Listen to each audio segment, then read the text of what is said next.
இவங்க ஏன் இப்படி இருக்கிறாங்க, இவங்க ஏன் இப்படி பண்ணுறாங்க, இவங்க இப்படி இருப்பாங்கன்னு நான் நினைக்கவே இல்லை. இந்த மாதிரி டைலாக்கை கம்ப்ளீட்டாக என்ன செஞ்சிடணும், விட்டுறணும். ஏன் அதை விட்டுறணும்னு சொல்லியிருக்கேன்?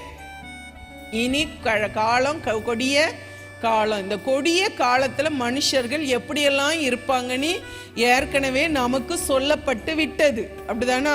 சொல்லப்பட்ட பிற்பாடு ஏன் இப்படி இருக்காங்க, ஏன் இப்படி பண்ணுறாங்க, இவங்க இப்படி இருப்பாங்கன்னு நான் நினைக்கலையே. இந்த டைலாக்கே நமக்கு தேவை இல்லை. பக்கத்தில் சொல்லுங்க, இந்த பேச்சை முதல்ல நிறுத்து. மனுஷங்க அப்படித்தான் என்ன செய்வாங்க, இருப்பாங்க. இன்னைக்கு நல்லா இருக்கிறவங்க நாளைக்கு நம்ம கூட நல்லா இருப்பாங்கன்னு சொல்ல முடியாது. இன்னைக்கு எல்லாத்தையும் விட்டு கொடுக்குற மாதிரி விட்டு கொடுத்துக்கிட்டு இருக்கிறவங்க நாளைக்கு விட்டு கொடுப்பாங்கன்னு சொல்ல முடியாது.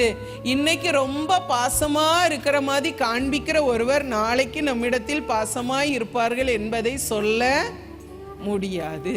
நல்லா இருந்தாங்களே, ஏன் இப்படி மாறிட்டாங்க?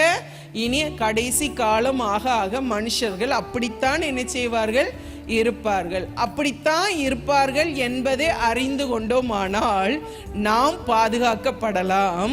எதுக்கு இப்படிட்டாங்க, எதுக்கு இப்படி மாறிட்டாங்க, நான் ஒன்றும் பண்ணலையே, நான் ஒன்றும் பேசலையே, இப்படியே புலம்பிட்டு இருந்தோம் அப்படின்னா நம்முடைய விசுவாசம்தான் பாதிக்கப்படும்.